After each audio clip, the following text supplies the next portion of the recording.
الحمدللہ رب العالمین والعاقبۃ للمتقین والصلاة والسلام علی سید الانبیاء والمرسلین اما بعد فاعوذ باللہ من الشیطان الرجیم بسم اللہ الرحمن الرحیم السلام علیکم ورحمۃ اللہ وبرکاتہ۔ میرا نام حافظ مقبول احمد ہے۔ Real life with Quran YouTube channel کے ذریعے آپ احباب کی خدمت میں حاضر ہوں۔ آج کی اس ویڈیو میں آپ کو یہ بتاؤں گا قرآن مجید فرقان حمید کو پڑھنے سے پہلے کیا کرنا چاہیے۔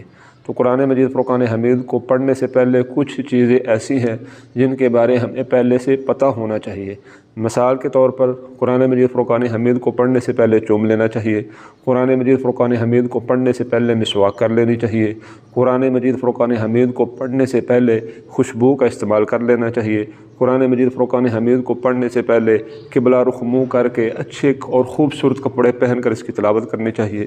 قرآن مجید فرقان حمید کو کن جگہوں پر پڑھنا افضل ہے اور کن جگہوں پر اونچی آواز کے ساتھ اور کن جگہوں پر پست آواز کے ساتھ پڑھنا چاہیے، اور قرآن مجید فرقان حمید کو وہ کون سی جگہ ہے جہاں پر پڑھنا ناجائز ہے۔ تو یہ تمام چیزیں میں آپ کو اس ویڈیو میں بتانے والا ہوں۔ آپ نے اس ویڈیو کو شروع سے لے کر آخر تک ضرور دیکھنا ہے۔ تو قرآن مجید فرقان حمید کو پڑھنے سے پہلے سب سے پہلے تو ہمیں وضو کر لینا چاہیے۔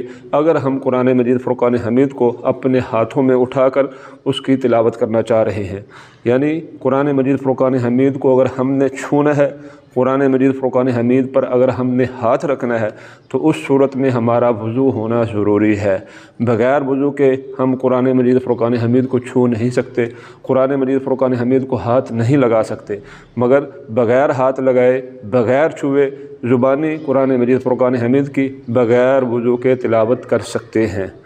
سیدنا عمر فاروق رضی اللہ تعالیٰ عنہ آپ کا روزانہ یہ معمول تھا کہ آپ رضی اللہ تعالیٰ عنہ صبح کے وقت قرآن مجید فرقان حمید کو چومتے اور آپ یہ فرماتے، یہ میرے رب کا عہد اور اس کی کتاب ہے۔ تو ہم نے اکثر لوگوں کو دیکھا ہے کہ وہ جس وقت قرآن مجید فرقان حمید کی تلاوت کرتے ہیں تو وہ قرآن مجید فرقان حمید کو اپنے سینے کے ساتھ لگاتے ہیں، قرآن مجید فرقان حمید کو چومتے ہیں اور اپنی آنکھوں کے ساتھ لگاتے ہیں۔ تو یہ اچھا طریقہ ہے قرآن مجید فرقان حمید کو چومنا، سیدنا عمر فاروق رضی اللہ تعالیٰ عنہ کی سنت مبارک ہے۔ تو اب آتے ہیں قرآن مجید فرقان حمید کو پڑھنے سے پہلے آپ نے مسواک کر لینی ہے۔ تو مسواک کے دو فائدے ہوں گے۔ مسواک کا پہلا فائدہ یہ ہوگا کہ مسواک کرنے سے منہ کی بو زائل ہو جاتی ہے، منہ کی بدبو ختم ہو جاتی ہے، اور دوسرا فائدہ یہ ہے کہ مسواک کرنے سے حرفوں کی صحیح ادائیگی میں مدد ملتی ہے۔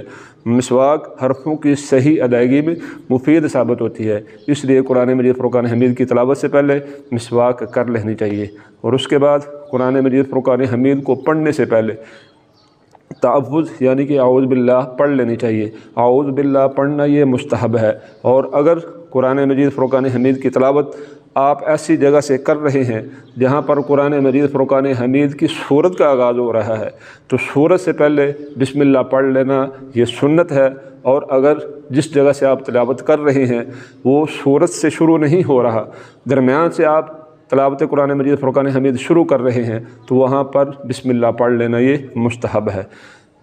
تو قرآن مجید فرقان حمید کو پڑھنے سے پہلے باوضو ہو کر قبلہ کی طرف منہ کر کے اچھے اور خوبصورت کپڑے پہن کر خوشبو لگا کر قرآن مجید فرقان حمید کی تلاوت کرنا یہ مستحب ہے۔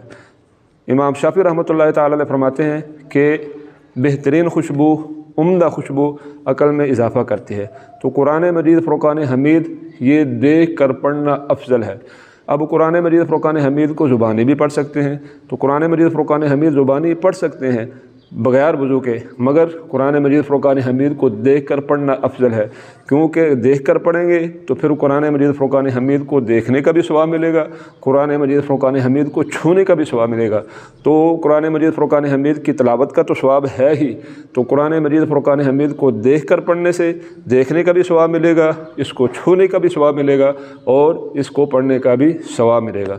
اب قرآن مجید فرقان حمید کو خوبصورت آواز کے ساتھ پڑھنا چاہیے، اور اس پر میں ایک ویڈیو پہلے بنا چکا ہوں، لنک آپ کو ڈسکرپشن میں مل جائے گا۔ قرآن مجید فرقان حمید کو اچھی آواز میں پڑھنے کی اہمیت پر چند احادیث مبارکہ میں نے اس ویڈیو میں بیان کی تھی۔ تو اس ویڈیو میں نے یہ کہا تھا، حضرت ابو ہریرہ رضی اللہ تعالیٰ عنہ نے فرمایا